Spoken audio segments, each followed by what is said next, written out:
I'm Dean Robinson, and this is Summit City Noise News. In public-private partnership news, Indiana Tech University has withdrawn its proposal for building an athletic complex at the World War I Memorial Park in Fort Wayne, Indiana. Indiana Tech's proposed construction on Memorial Park grounds met opposition from Fort Wayne citizens. The proposed construction project met no opposition from Fort Wayne Mayor Tom Henry.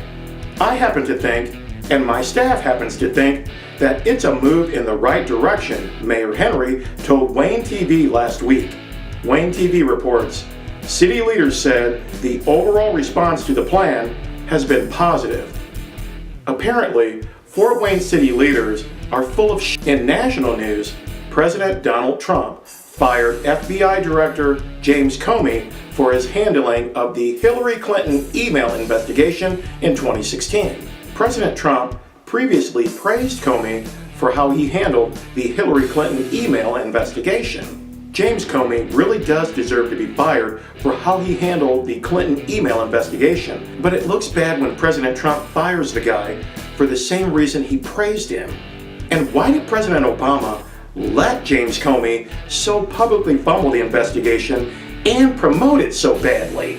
The James Comey firing line distracts attention from more pressing matters that receive less treatment from U.S. commercial news and influential comedians. NBC News reports President Donald Trump has approved a plan to arm the Syrian Kurdish militia. Chief Pentagon spokesman Dana White says the Syrian Democratic Force, partnered with enabling support from U.S. and coalition forces, are the only force on the ground that can successfully seize Raqqa in the near future.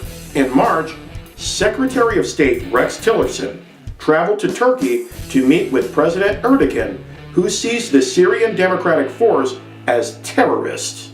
The Kurdish Project reports the Syrian Democratic Force is led by the Kurdish People's Protection Units, also known as the YPG.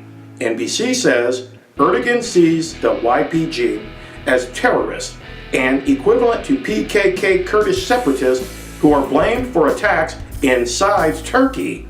The news about the U.S. plan to arm Syrian Kurds comes as the Trump administration mulls sending as many as 5,000 more troops to Afghanistan. The U.S. war in Afghanistan has been killing people since 2001.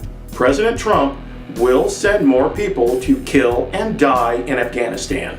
In the U.S. proxy war in Syria, President Trump supports the anti-government militia called the Syrian Democratic Force, just like President Obama supported the anti-government militia called the Free Syrian Army. The Free Syrian Army gave weapons it received from the United States to a militia group called Al-Nusra. Al-Nusra is considered a terrorist group by the United States of America.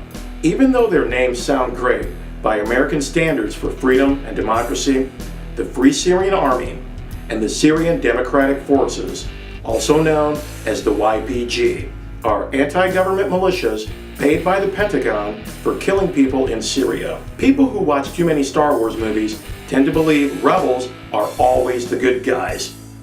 People who wave the Confederate flag tend to believe rebels are always the good guys. Presidents who send soldiers to kill people in Syria tend to believe rebels are always the good guys. Keep that in mind as American commercial news and influential comedians promote the FBI Jim Comey Roast, brought to you by the Washington, D.C.